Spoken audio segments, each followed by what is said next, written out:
दोस्तों, हमारे जीवन में समय का बहुत महत्व है। लेकिन समय हमारे साथ कभी अच्छा तो कभी बुरा व्यवहार करता है। हमारी जिंदगी में चाहे कितना भी बुरा वक्त क्यों न आ जाए, हमें दो सबक सीखने चाहिए। आज की कहानी में आप जानेंगे कि वो दो सीख क्या हैं, जिससे हम बुरे वक्त से बाहर निकल सके। तो आइए इस कहानी के माध्यम से जानते हैं।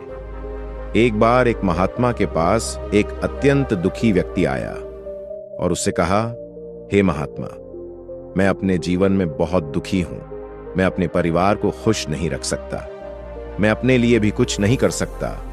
कभी कभी मैं अपनी जिंदगी खत्म करने के बारे में सोचता हूं। आप इतना कुछ करते हैं, इतनी तपस्या करो।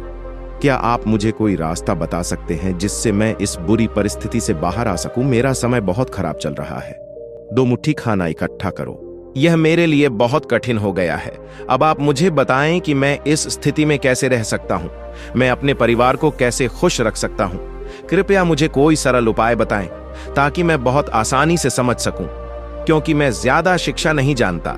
अगर आप बड़ी बड़ी विद्याओं की बात करेंगे तो शायद मैं उन्हें कभी नहीं समझ पाऊंगा। वह महात्मा थोड़ा मुस्कुराए और बोले, तुम मेरा एक काम कर सकते हो। उसने आगे की ओर इशारा करते हुए कहा कि उस ऊंची पहाड़ी पर एक मंदिर है और उस मंदिर के पास चींटियों के बहुत से घर हैं। हजारों चींटियां रहती हैं। आपको यह थोड़ा अजीब लग सकता है, लेकिन वे चींटियां मंदिर की मिट्टी को खराब कर रही हैं और उस मिट्टी की उपजाऊ शक्ति को खत्म कर रही हैं। वहां कोई भी पौधा न उग सके। इसके लिए आप एक काम करें, तब मैं तुम्हें उन सभी प्रश्नों का उत्तर दूंगा। तुम अगले 7 दिनों तक प्रतिदिन उस पर्वत पर जाना और उन चींटियों के घरों को नष्ट कर दो।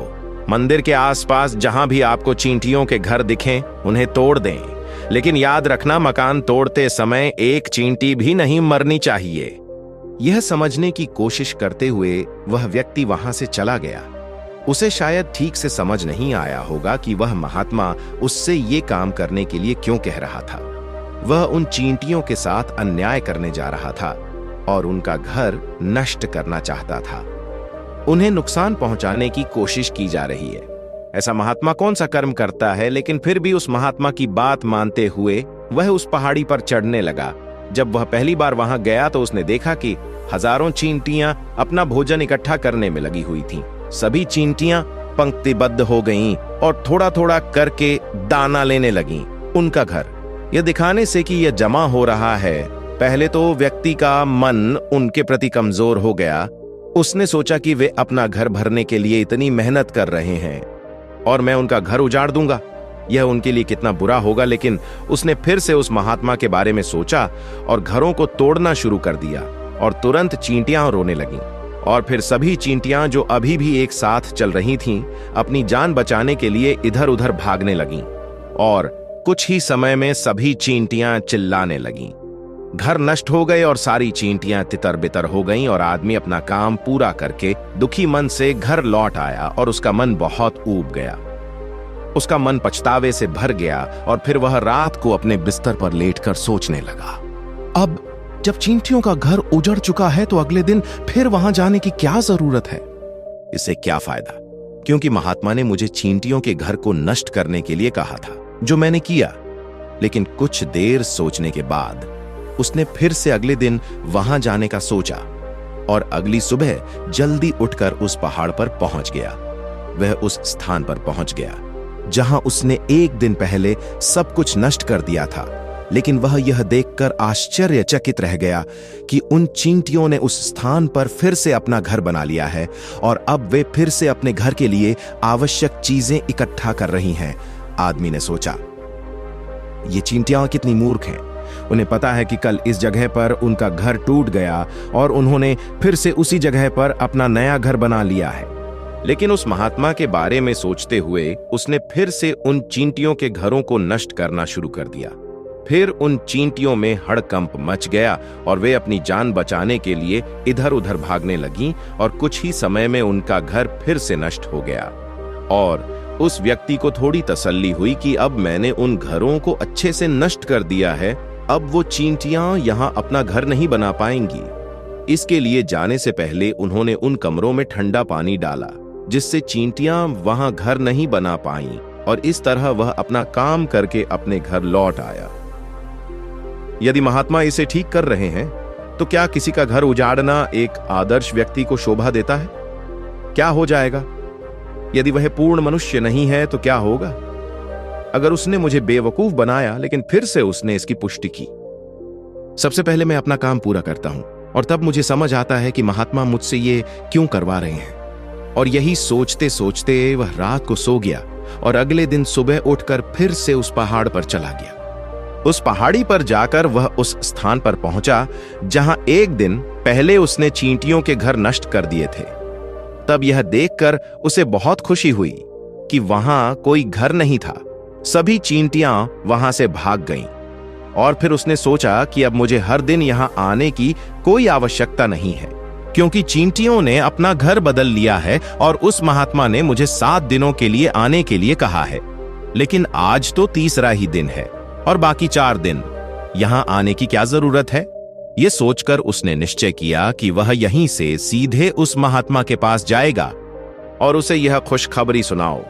फिर जब वह उस महात्मा के घर की ओर जाने के लिए मुड़ा तो अचानक उसकी नजर किसी दूसरे कमरे में पड़ी। वे उन चींटियों के घर थे और अब वे चींटियां इस नए घर में रहने लगीं। ये नए घर उनके पुराने घर से कुछ दूरी पर थे।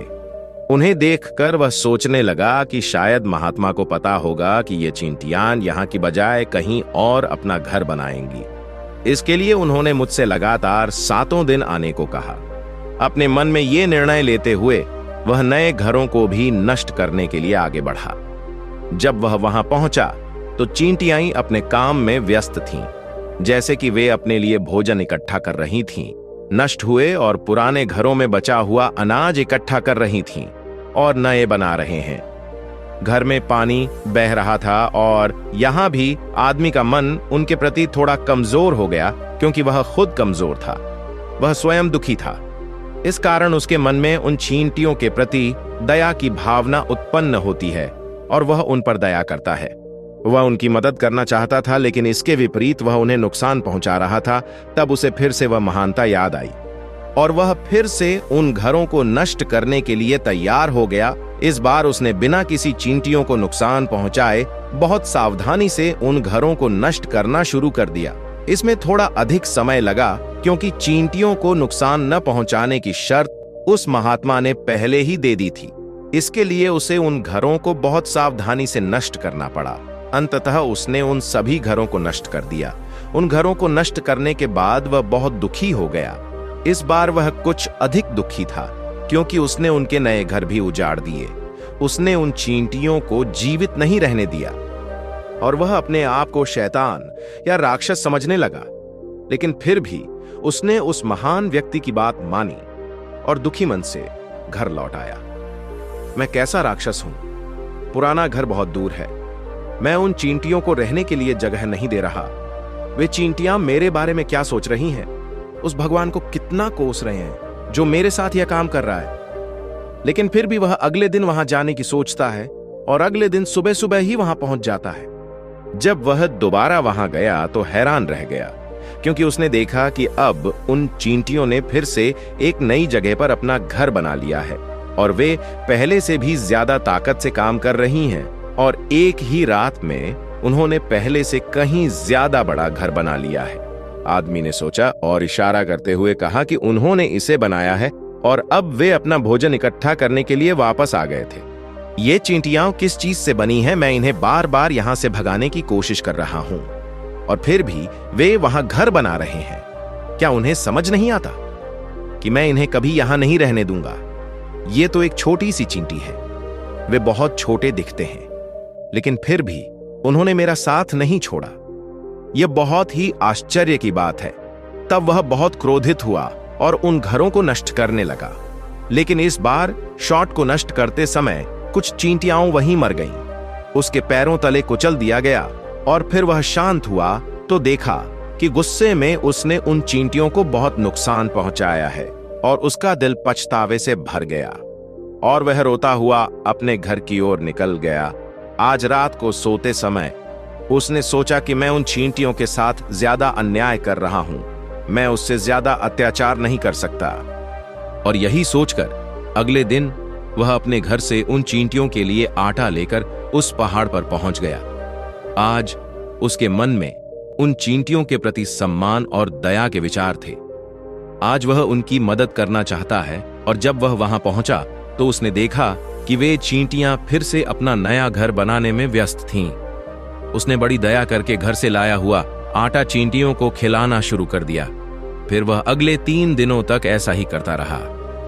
वह रोज सुबह वहां जाता और चींटियों को आटा खिलाता।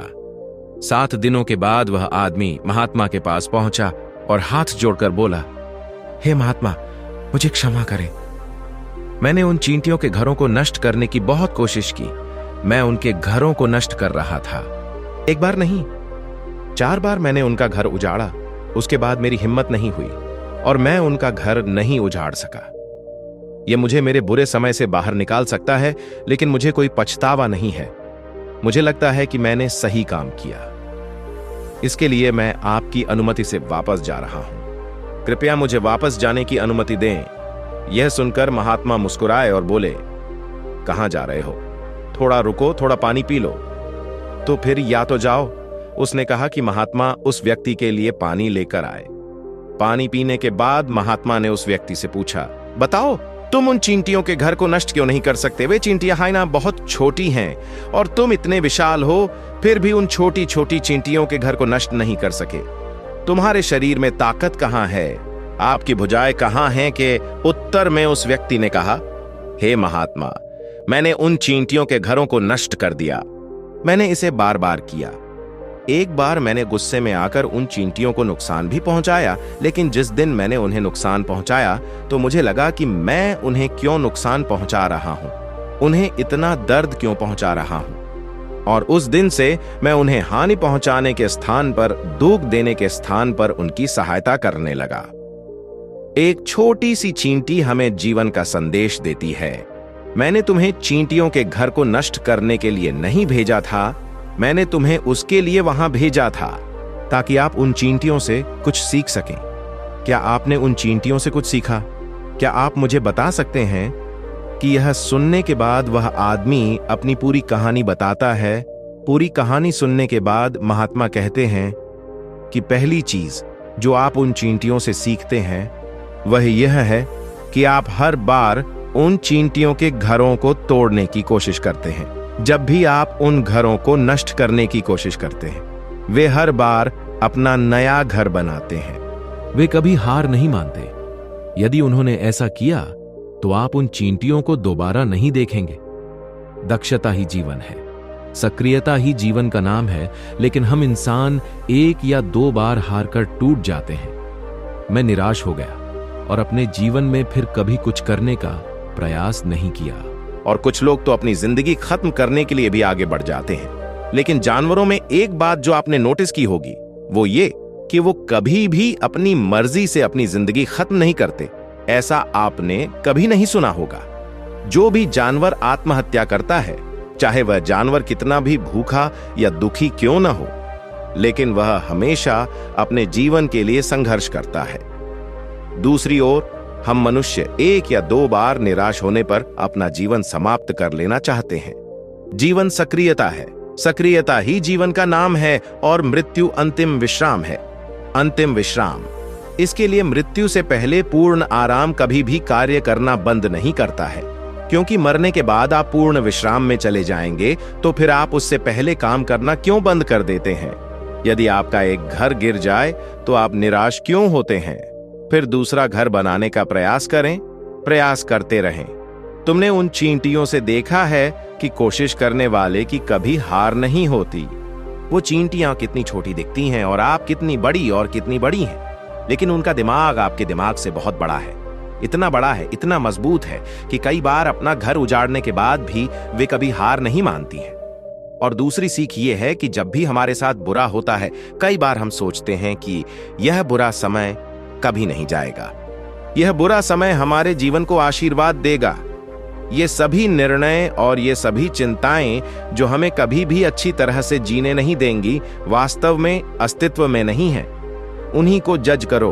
ओह, और यह निर्णय हमारे दिलों को दुखी करता है और यही कारण है कि हम प्रयास करना छोड़ देते हैं।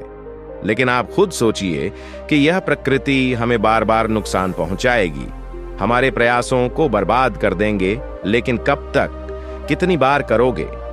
अगर हम बार बार उठ खड़े होंगे और दोबारा कोशिश करेंगे तो प्रकृति हमारे सामने झुकने को मजबूर हो जाएगी और वह एक दिन हम पर मेहरबान होगी और हमारी झोली भर देगी। वह हमें सब कुछ देगा जो हम कभी कभी चाहते थे। कि आप स्वयं देखें कि आप उन चींटियों को नष्ट करने गए थे, लेकिन फिर आप उन चींटियों को दाना और आटा देना शुरू कर दें। आप उनके प्रति दयालु हैं क्योंकि आप देखते हैं कि वे चींटियां बर्तन स्वीकार नहीं करना चाहती हैं। यदि आप अपने जीवन में कभी हार नहीं मानते हैं तो एक न एक दिन यह प्रकृति आपको वह सब देगी जिसे आप अपने जीवन में पाना चाहते हैं। और इसके लिए ये 2 सबक हमेशा याद रखें। पहली गतिविधि काम पर जाना है और दूसरे दिन या दिन का स्वभाव। दोस्तों, यदि आपने अब तक पूरे कहानी को सुना है तो मैं आपसे छोटा सा एक अनुरोध करना चाहता हूं। ऐसे ही ज्ञान से भरपूर वीडियो पाने के लिए कृपया इस चैनल को सब्सक्राइब करें। मिलते हैं एक नया कहानी के साथ। नमो बुद्धाय।